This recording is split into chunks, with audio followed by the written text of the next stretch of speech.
এই কথা যেন তোমার মধ্যেই সীমাবদ্ধ থাকে দিদি ভাই। আমি আপনাকে কথা দিলাম দাদু। বেশ, তাহলে চলো এই কাহিনীর পরের অংশ দেখবে। পায়েল তার শ্বশুরি বাড়ি যাচ্ছে, আর হতভাগা শিবু তার ভালোবাসা হারিয়ে কেমন অবাক হয়ে সেই দৃশ্য দেখছে।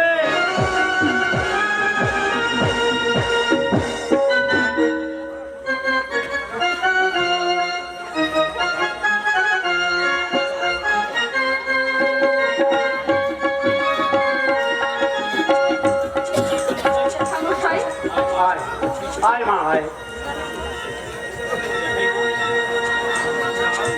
তুই সুখী হ মা, তুই সুখী হ।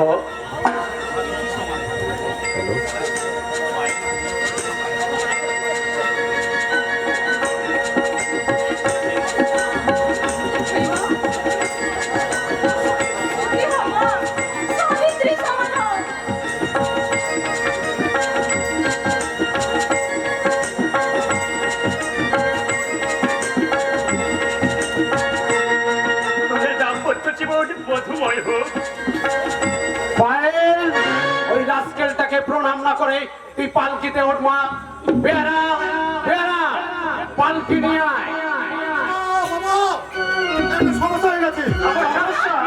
একজন বেয়ারের মধ্যে একজন বেয়ারা খুব অসুস্থ, তাই আমি ভাবছিলাম পালকির বদলে পায়েল দিকে যদি গাড়িতে করে পৌঁছে। ভুলে যেও না, এই রায় চৌধুরী বংশে আলাদা আলাদা পালকিতে করে নিয়ে জামাইকে বিদায় দেওয়া এই রায় চৌধুরী বংশের রীতি। সেই রীতি আজও পালন করতে হবে। গোপী গোপী গোপীদা কেন বাবা? আমি পালকি নিয়ে যাচ্ছি। এই রায় চৌধুরী বাড়ির ছেলে হয়ে শেষ পর্যন্ত পালকি নিয়ে যাবি? ছি বোন, একজন মানুষের জন্য আমার বাবার সম্মান নষ্ট হয়ে যাবে, তা আমি কি করে মেনে নেব? আমি তো আছি, আমি পালকি নিয়ে যাব। পায়েল পায়েল, তুমি পালকিতে ওঠো, আমি যাচ্ছি। ও বিধি রে,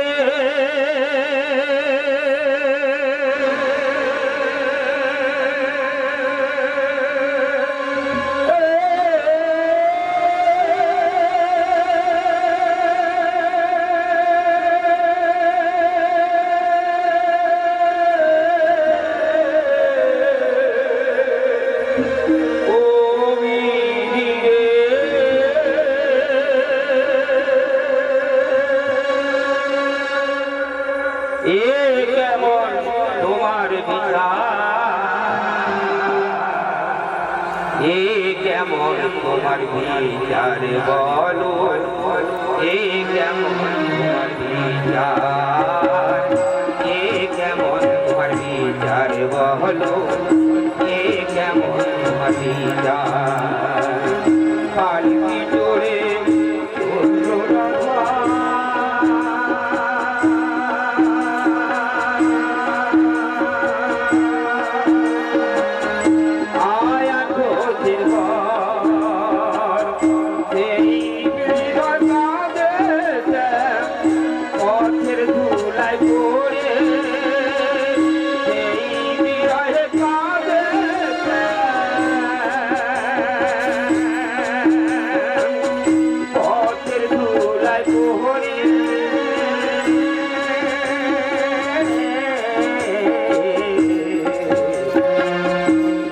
কেমন তোমার বিচার বলো, এ কেমন তোমার বিচার, এ কেমন তোমার বিচার বলো, এ কেমন তোমার বিচার।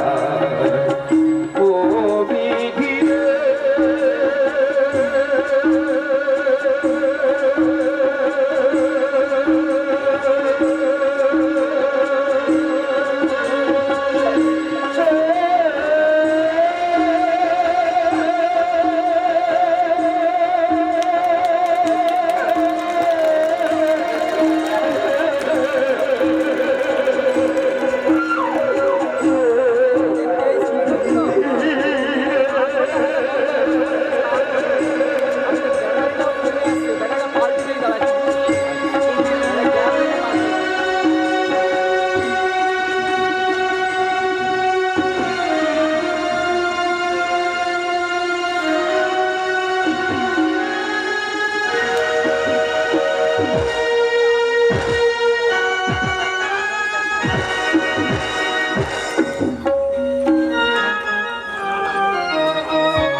সকালবেলায় সেই যে পালকি নিয়ে বেরিয়ে গেছে, দুপুর গড়িয়ে বিকেল হতে চললো, এখনো তার পাত্তা নেই। গিন্নিমাকে আমি কি বলবো? কিরকম এক্ষুনি আমাকে জিজ্ঞাসা করছে। কিরকম আমার খোকাকে খুঁজে পেলি? আজকে না গিন্নিমা, আশ্চর্য, দুপুর গড়িয়ে গেল, ছেলেটা যে কোথায় গেল? গোপী, ওর কথা একবার দেখ না বাবা। ঠিক আছে গিন্নিমা, ঠিক আছে। এ বাবা বলো না, আমার পাগল ছেলেকে তুমি ফিরিয়ে দাও ঠাকুর, ফিরিয়ে দাও। কি ব্যাপার, এখানে পড়ে পড়ে কাঁদছো কেন? সে তুই বুঝবি না। কেন বুঝবো না? আমি কি তোমার বড় ছেলের মতো ইডিয়েট? আমি অনেকবার দেখেছি মা, কিন্তু তোমার মতো একটা কি মা আমি এখনো দেখিনি। সে ইডিয়েটটা খাইনি বলে তুমি তার জন্য খাওয়ার তাড়া নিয়ে বসে আছো, কিন্তু তুমি তো আমার কোনো খোঁজ রাখো না। আমি না তোমার নিজের ছেলে? দেখ, তুই এখান থেকে যা। তুমিও চলো, বাবা তোমাকে ডাকছেন। তোর বাবাকে গিয়ে বল, কান্না বেরা বলে দাঁড়িয়ে। ঠিক আছে, তাই বলবো। তবে যাওয়ার আগে তোমাকে একটা কথা মনে করে দিয়ে যাবো, তুমি যার জন্য এত আধিকারে দেখাচ্ছ না, তুমি সেই শিবেটার সৎ মা। এই রে!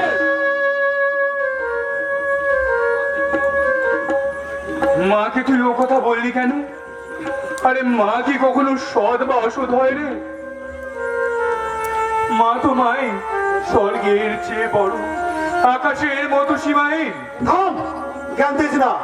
শোন, মার সঙ্গে যদি দ্বিতীয় দিন এমন অভদ্র আচরণ করিস, তাহলে একটি চোর মেরে তোর দাঁতগুলো আমি ফেলে দেব। কি বলি idiot? তোর এই কথার জবাব আমি মুখে দেব না, আমার কাজে দেব, কাজে। মা, দেবের হয়ে আমি তোমার কাছে ক্ষমা চাইছি। কিন্তু খোকা, সারাদিন কোথায় ছিলি? মুখখানা একদম শুকিয়ে গেছে, চোখ দুটো জবা ফুলের মতো লাল। কি হয়েছে তোর? কিছু হয়নি মা, কাল সারা রাত জেগেছি তো তাই। কিন্তু কিন্তু মা, তুমি নিশ্চয়ই এখনো কিছু খাওনি। তোকে না খাইয়ে আমি কি কোনোদিন কিছু খেয়েছি? তুই যে আমার পায়ের বেড়ি, তোকে ছেড়ে আমার মনেও শান্তি নেই। ও কথা বলো না মা, ও কথা বলো না। তোমাকে ছাড়া যে আমি বাঁচবো না, তাই তো ঠাকুরের কাছে বলি, ঠাকুর পরের জন্মে যেন বাবারা তোমার ছেলে হয়ে জন্মাতে পারে। ভীষণ খিদে পেয়েছে, আমাকে তুমি খাইয়ে দাও। সে তো পাবেই খোকা, চল।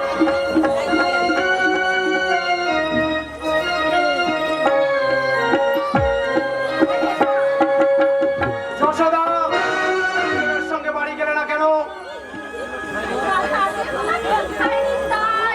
জানি আমার কোনো মাথা ব্যথা নেই, কিন্তু এই অপদার্থটা একটা ভয়ানক অপরাধ করেও এই বাড়ির অন্য মুখে তুলছে কি করে?